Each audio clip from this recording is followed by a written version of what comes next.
여러분 안녕하세요. 행복한 노후를 준비하는 금토연구소의 박정현입니다. 여러분 오랜만에 영상으로 찾아뵙는데요. 최근에 타 유튜브 채널에 출연해서 이제 저도 뭐 이런 유튜브 하고 있다라고 이제 많이 홍보를 드렸더니만 구독자분들이 좀 많이 늘어나셨어요. 근데 제가 요즘 게을러 가지고 정작 제 채널에는 영상을 많이 못 올리고 있어서 그래도 일주일에 한 번 정도는 여러분들께 인사를 좀 드려야겠다 싶어서 이렇게 좀 영상을 찍게 되었습니다.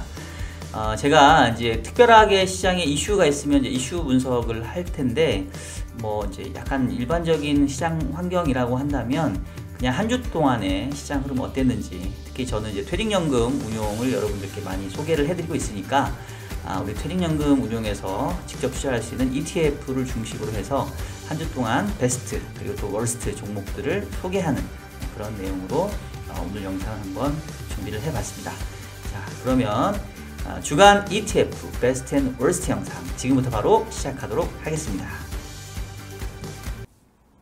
자, 늘 그렇듯이 한 주 동안의 금융시장을 좀 살펴보면서 가야 되겠죠. 자, 일단 지난주 금융시장을 살펴보면 글쎄요, 뭐 이렇게 딱히 특징적인 모습이 뭐 시장 간에 나타나진 않았는데, 일단은 지난주에 가장 큰 이슈를 꼽으라고 한다면 결국 이제 물가였던 것 같아요. 미국의 10월 CPI가 6.2%까지 급등을 했습니다. 9월달 물가가 5.4%였는데 6.2%면 사실 되게 높은 거예요. 그리고 원래 이제 기저효과를 타게 되면은 이제 떨어져야 되는 시기가 왔음에도 불구하고 계속 물가가 치솟아 올라간다는 얘기는 파월 의장의 말대로 최근에 물가 상승이 일시적이다, 이제 이렇게 얘기하는 게 상당히 조금 지금은 이제 애매해진 이런 상황이라고 볼 수 있겠고요. 뭐 여러 가지 이슈가 있겠죠. 뭐 기본적으로 위드 코로나 되면서 수요가 좀 급격하게 늘어난 부분, 반면에 이제 공급망은 여전히 병목 현상으로 인해서 빠르게 공급 이슈가 해결되지 않는 부분들, 그리고 이제 제 생각에는 최근에 이제 친환경 관련된 뭐 에너지, ESG 뭐 이래가지고 기존의 화석 연료 대신 친환경 에너지로 이렇게 전환되고 있는데 그게 그렇게 막 빠른 것 같지는 않아요. 그래서 어떻게 보게 되면 그런 에너지 가격들의 상승들이 최근에 또 이 물가 상승에 좀 주범으로 작용하고 있지 않나. 어떻게 보면 이제 구조적인 변화인 건데, 이게 이렇게 쉽게 해결될 수 있을지 상당히 저도 조금 최근에 좀 고민이 드는 부분입니다. 그래서 미국 증시 같은 경우는 그동안 계속 상승세를 좀 이어오다가 지난주에는 살짝 조정받는 형태였는데요. 차트를 한번 보면서 좀 말씀을 드릴게요. 차트를 여기 보시면 일단은 다우는 뭐 어쨌든 간에 상승세가 상당히 이어지는 이런 모습이고 조금 조정을 받았고요. 나스닥 마찬가지고 뭐 S&P 뭐 사실 지난주에 살짝 조정받긴 했지만 뭐 전체적으로 봤었을 때는 상승 에너지가 뭐 꺾이고 있다라고 얘기할 정도는 전혀 아닌 이런 상황인 것 같습니다. 반면에 이제 중국 증시 같은 경우는 오히려 상해라던가 항생지수 조금 올랐는데, 한때 이제 이슈로 작용했던 헝다 그룹이 달러채 만기가 있었는데 뭐 어떻게 또 그 이자를 상환하고 조금씩 계속 연장을 하고 있나 봐요. 이제 그런 것들이 조금 긍정적으로 작용하면서 그동안 이제 하락했던 부분들을 조금 되돌리는 모습이었고요. 자, 국내 증시가 지난주에는 그래도 다소 조금 바닥 대비로는 특히 지난주 금요일이 조금 크게 오르긴 했는데, 그래도 사실 전체적으로는 국내 증시 너무 답답하죠. 2900선 트라이를 했다가 지금 다시 조금 지지받고 올라오고 있는 상황인데, 전체적으로 뭐 미장, 국장 이렇게 많이 말씀들을 하시잖아요. 미국 시장하고 한국 시장하고의 디커플링이 이제 너무 지속되다 보니까 국내 시장만 하시는 분들은 너무 우울하고 짜증나고 이게 뭐냐 이런 것 같고, 미국 증시 하시는 분들은 약간 이제 조금 뭐 이렇게 거들먹거리면서 야, 누가 요즘 국장하니 빨리 넘어와야지 뭐 이런 상황인 것 같아요. 근데 뭐 제가 봤을 때는 어차피 투자라는 게 사이클이 있기 때문에 뭐 양쪽을 다 보는 게 맞고요. 작년 같은 경우 워낙 2020년도에 국내 시장의 상승세가 상당히 가팔랐기 때문에 올해는 상대적으로 국내 시장이 조금 부진한 이런 양상을 좀 보이는 것 같습니다. 뭐 내년 넘어가면 또 상황이 바뀔 수 있기 때문에 국내 시장은 이제 그만하고 미국 시장만 해야 된다, 뭐 이렇게 너무 이분법적으로 접근하지 마시고 어느 쪽 시장에 모멘텀이 있는지를 봐가면서 우리는 이제 투자연구원으로 포트폴리오 구성하니까 한국 시장 좋을 때는 한국 시장 투자하고 미국 시장 좋을 때는 미국 시장 투자하고 뭐 주식 좋을 땐 주식하고 뭐 채권 좋을 땐 채권하고 뭐 상당히 좀 우리가 유연하게 좀 대처를 해 갔으면 좋겠다 이런 말씀 좀 드리고 싶고요. 그리고 상대적으로 코스피보다는 중소형주의 코스닥 시장이 그래도 조금 견조한 모습인데 제가 오늘 제목에도 달았지만 사실 최근 시장에서 가장 핫한 거는 이제 게임주 그리고 결국은 그 근처에는 메타버스하고 NFT라는 게 이제 숨어 있죠. 그래서 제목에도 달았지만 뭐 메타버스하고 NFT만 알아주는 어떻게 보면 참 서러운 세상이 돼버렸는데 이 부분은 이따가 제가 뒤에 좀 더 자세하게 말씀드리도록 하겠습니다. 일단 주식시장은 좀 이런 모습이었고요. 채권 시장 같은 경우는 그 지난주에 미국의 물가지표가 6%대를 넘어가다 보니까 일시적으로 조금 급등을 하긴 했어요. 근데 보시면 전체적으로 봤었을 때는 여전히 미국 금리의 상승세가 상당히 좀 제한되는 상황입니다. 이 인플레이션 지표를 감안해 봤었을 때는 상당히 이 상승폭이 좀 제한적인 모습인데요. 반면에 이제 국내 금리는 뭐 미국 시장보다는 훨씬 상승폭을 키웠죠. 물론 국내 금리도 최근에 고점을 찍고 조금 내려오고 있긴 한데 전체적으로 봤었을 때는 미국 금리는 지난 3월 말 고점을 못 넘어가고 있는 반면에 국내 금리는 지난 3월 말 이후에 훨씬 상승폭을 키웠다가 최근에 너무 이제 과한 거 아니냐 이러면서 조금 고점 대비 좀 내려와 있는 상황입니다. 전체적으로 미국과 한국의 금리가 이렇게 차별화되는 이유는 제가 봤을 땐 수급 쪽이 좀 강하다고 보고 있고요. 글로벌리 공통적으로 인플레이션에 대한 부담 때문에 금리의 상승 압력이 있지만 국내에서는 뭐 제가 타 방송에서도 말씀드렸습니다만은 이제 뭐 몇 차례 진행됐던 재난지원금 그리고 그런 것들이 대부분 다 국채 발행을 통해서 진행이 되다 보니까 채권 수급적인 측면에서 금리의 상승 압력이 좀 강하고요. 그리고 지금 내년도 초에도 추가적인 재난지원금 이름이 바뀐 것 같은데 뭐 하여튼 지원금이 나오는 걸로 알고 있는데 정부 여당에서 지금 추진을 하고 있다고 하더라고요. 근데 이게 이제 국채를 발행하는 게 아니라 세수로 한다고 해서 수급하고 상관없지 않아요? 라고 이제 많이 질문을 주셨는데 원래는 초과 세수가 남으면 이거를 국채를 상환하는 데 쓰여져야 돼요. 근데 국채를 상환하지 않고 그 돈으로 내년도에 지원금 주겠다고 지금 추진하고 있으니까 어쨌든 수급적인 측면에서는 채권 시장에 부담을 주는 거는 사실입니다. 그래서 그런 것들이 좀 작용을 하고 있는데 그래도 그동안의 상승폭이 너무 과했다. 그리고 한국은행의 지금 11월 금통위에서 금리 인상 너무 그 기정사실로 인식되고 있지만 국고채 10년이 지금 2.1대5 넘어갔다 2.3입니다. 국고채 3년 금리도 거의 2% 육박해 있거든요. 기준금리 0.75에서 이번에 인상되는 1%이기 때문에 뭐 그런 것들을 감안해도 이미 시장금리 충분히 많이 좀 올라와 있다. 그래서 지금 상황에서는 오히려 특히 장기 채권 위주로는 분할 매수할 만한 가격대에 와 있다. 뭐 이런 말씀 제가 계속 드리고 있는 상황입니다.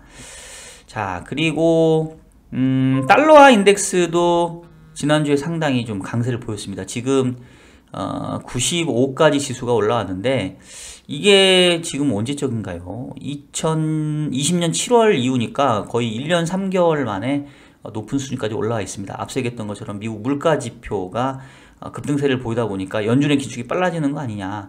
지금 이제 FF 선물 시장에 반영되어 있는 미국의 첫 번째 금리 인상 시기는 원래는 내년도 9월 뭐 전후였는데 지금 6월도 확률이 지금 50% 넘어갔어요.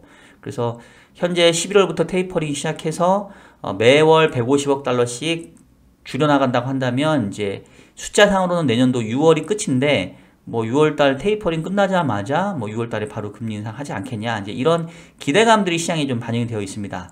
실제로 6월에 할지는 좀 가봐야 알죠. 저는 개인적으로 6월달보다는 뭐 그래도 내년도 9월달이 첫 번째 인상이 될 가능성이 높지 않냐라고 보고 있긴 한데 최근에 어쨌든 시장의 흐름들은 상당히 좀 센티멘트가 야 이러다가는 긴축이 빨라지는 거 아니냐. 그러면 뭐 달러화도 상당히 좀 강해지는 뭐 이런 모습으로 지금 나타나고 있습니다. 반면에 위안화는 뭐 상대적으로 계속 조금 강한 모습 유지하고 있고요. 우리 환율도 지난번에 1200원 터치를 했다가 지금 달러 인덱스는 거의 1년 3개월 만에 최고점인데 국내 환율은 1200원보다는 조금 여전히 아래쪽에 머물러 있습니다. 지금 10월까지 외국인 매도세가 상당히 좀 강했는데 11월에도 외국인 매도세가 진행되고 있긴 하지만 10월보다는 조금 줄었던 부분들, 그리고 이제 그동안의 환율 상승이 너무 가팔랐던 거 아니냐 뭐 이러면서 약간 내고 물량들이 조금 나오고 있는 것 같긴 해요. 그래서 일단은 1200원대에서는 조금은 저항감이 있는 이런 모습들을 좀 보여주고 있는 상황입니다. 자, 요 정도가 이제 주식, 채권, 외환 시장까지 알려드렸고요. 그 다음에 이제 원자재 시장을 보게 되면 최근에 결국은 가장 우리 관심사는 이제 유가죠, 유가. 자, 유가를 살펴보시면 지금 유가가 85불까지 급등을 했다가 최근에 80불 정도 살짝 지금 윗단이 좀 막히고 있습니다. 미국이 전략 비축률을 이제 방출할 것을 검토하면서 조금 상당히 막히고 있긴 한데, 사실 이 유가가 뭐 제가 봤을 때는 지금 가장 중요한 지표인 것 같아요. 미국의 물가 상승률이 높게 나온 이유도 근저에 아까 에너지발 물가 상승률이 있다고 말씀을 드렸고요. 또 그 핵심은 바로 유가이겠죠.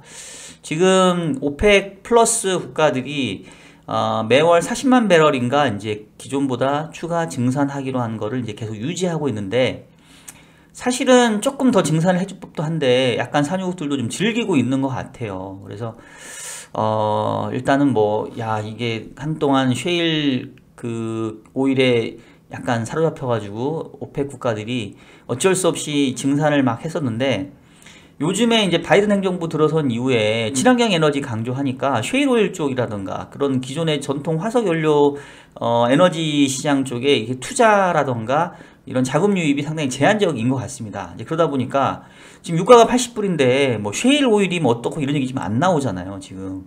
왜냐면 그쪽은 계속해서 이제는 약간 뭐 생산을 더 늘리면 안 되고 투자는 좀 줄이고 이런 쪽으로 가다 보니까 앞서 얘기했던 것처럼 이게 이제 약간 구조적으로 기존의 오히려 전통 화석연료 시장은 가격 상승세가 좀 이어지는 모습으로 작용하고 있지 않나 라는 생각이 좀 들고요.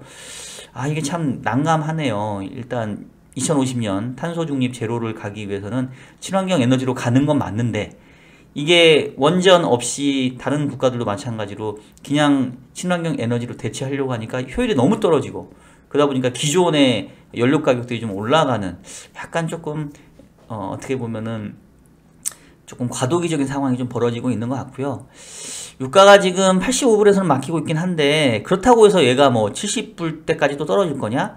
이것도 지금 사실 쉽지 않아 보이는. 그래서 당분간은 유가는 현재 수준을 좀 유지할 것 같은데, 지금 상황이라고 한다면 물가가 이 기저효과를 타면서 떨어지려고 하면 시간이 좀 많이 걸릴 거예요. 왜냐하면 지금 11월인데 작년 11월 하고 좀 비교를 해보면은 이제 유가 상승률이 제법 높은 상황이죠. 근데 이제 적어도 내년도 3월 정도 가야, 그 올해 3월 달 유가가 한 65불대 정도로 올라왔으니까 내년 3월 정도 가야 현재 유가가 유지됐었을 때 기저효과 때문에 이제 물가가 떨어진 압력이 본격적으로 나타날 겁니다.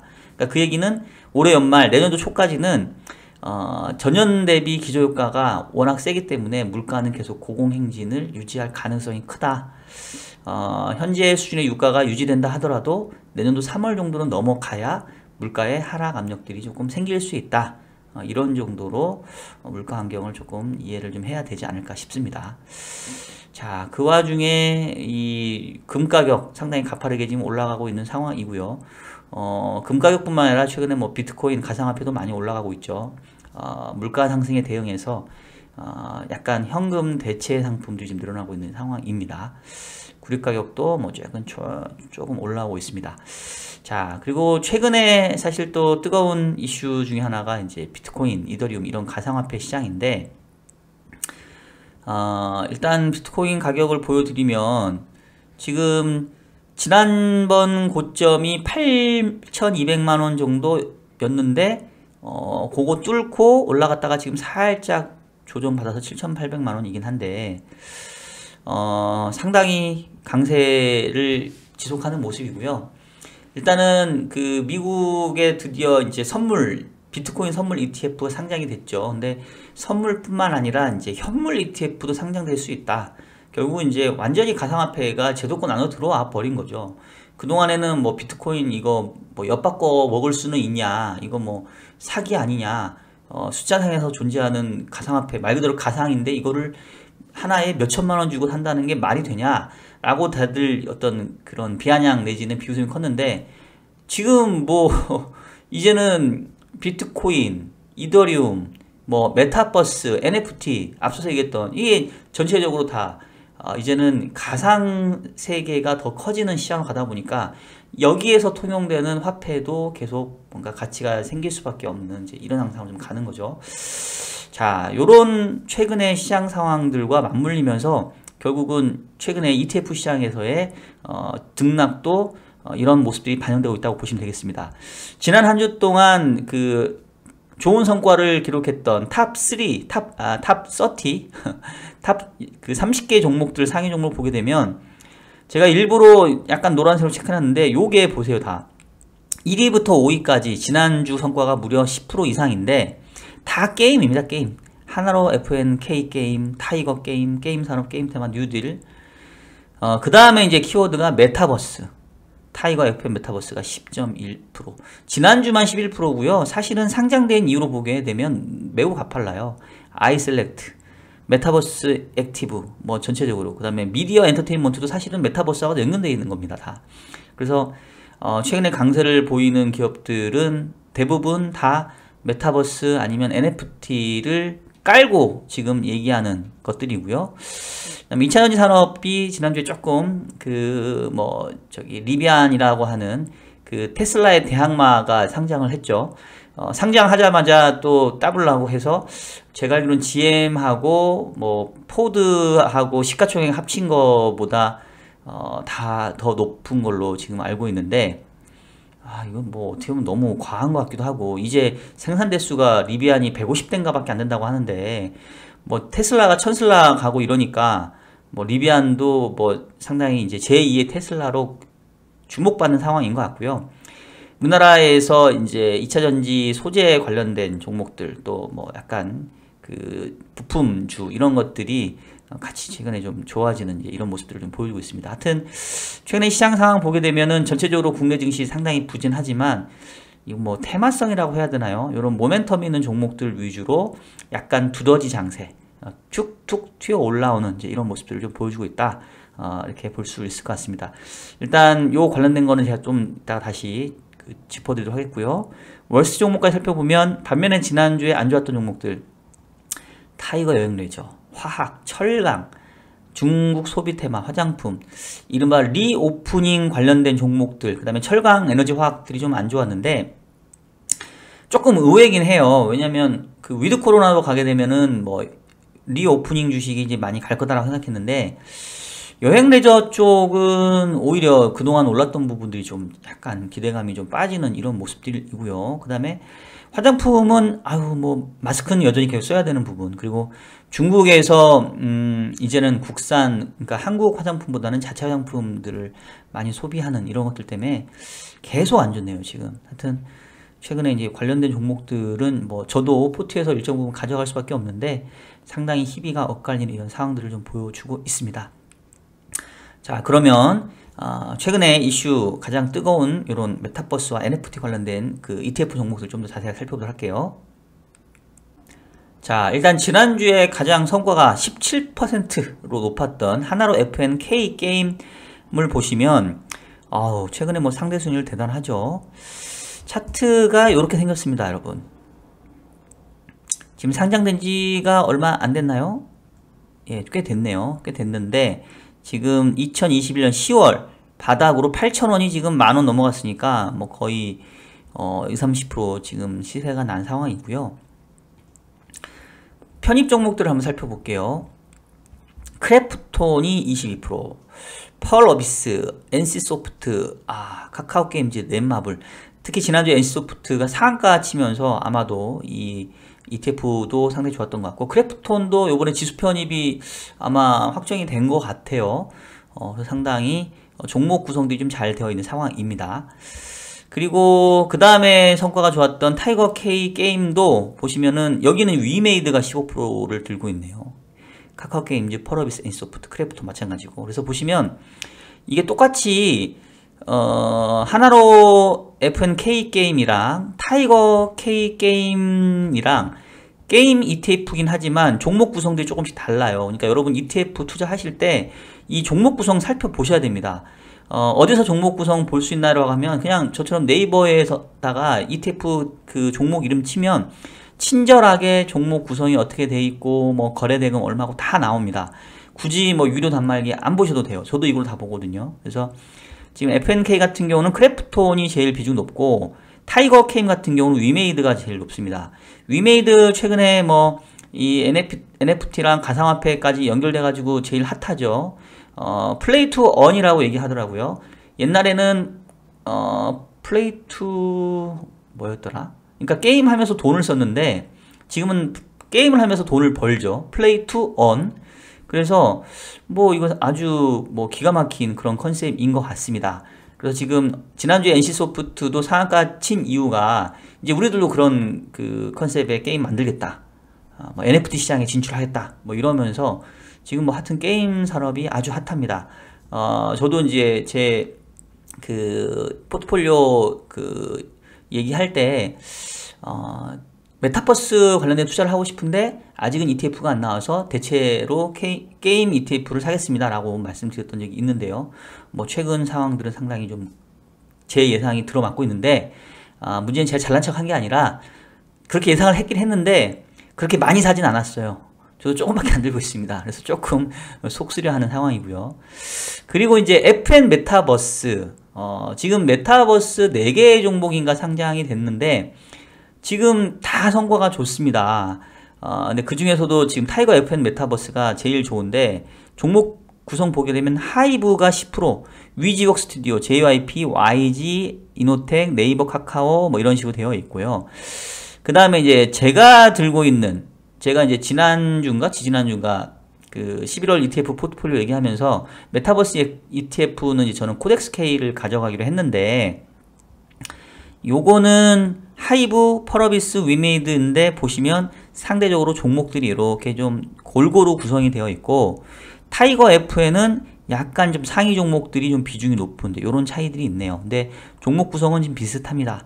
하이브, 펄어비스, 위메이드, 카카오가 코덱스K 메타버스 액티브는 상위 종목들이고 타이거 F에는 하이브, 위지윅 스튜디오, JYP, YG엔터 그러니까 약간 엔터 쪽에 조금 더 집중이 되어 있는 이런 모습이고 코덱스K는 약간 게임 쪽에 집중이 되어 있는 이런 차이들이 있습니다. 그래서 여러분 메타버스 ETF도 여러분들이 그 말씀드렸던 것처럼 종목의 구성들을 좀 꼼꼼히 살펴보면서 나는 이런 종목이 조금 더 유리할 것 같아. 이제 이런 것들 살피시면서 ETF 선택을 하시기를 말씀을 좀 드리도록 하겠습니다.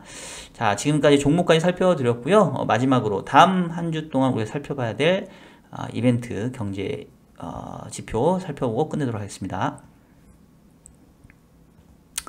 자, 다음 주는 뭐 딱히 큰 이벤트가 없네요. 일단 월요일날 중국의 10월 소매 판매, 광고업 생산, 고정산 투자 발표되는데 최근에 중국 쪽 경제 지표가 좀 모멘텀 떨어지죠.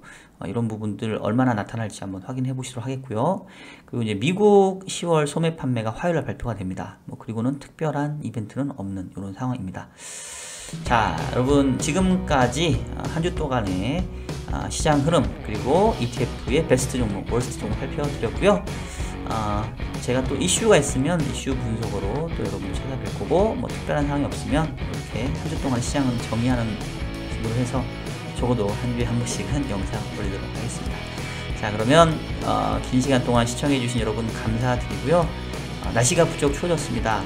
이제는 가을이 아니라 좀 겨울이 가는 것 같고 겨울이 오는 것 같고 저도 지금 추워가지고 이제 이렇게 목도리까지 하고 있는데 여러분들 요런 때 감기 걸리면 되게 애매해지는 거 아시죠? 아직 코로나 확진자가 늘어나고 있으니까 건강 유의하시길 바라겠고요. 저는 다음 주에 더 유익한 영상으로 찾아뵙도록 하겠습니다. 여러분 안녕.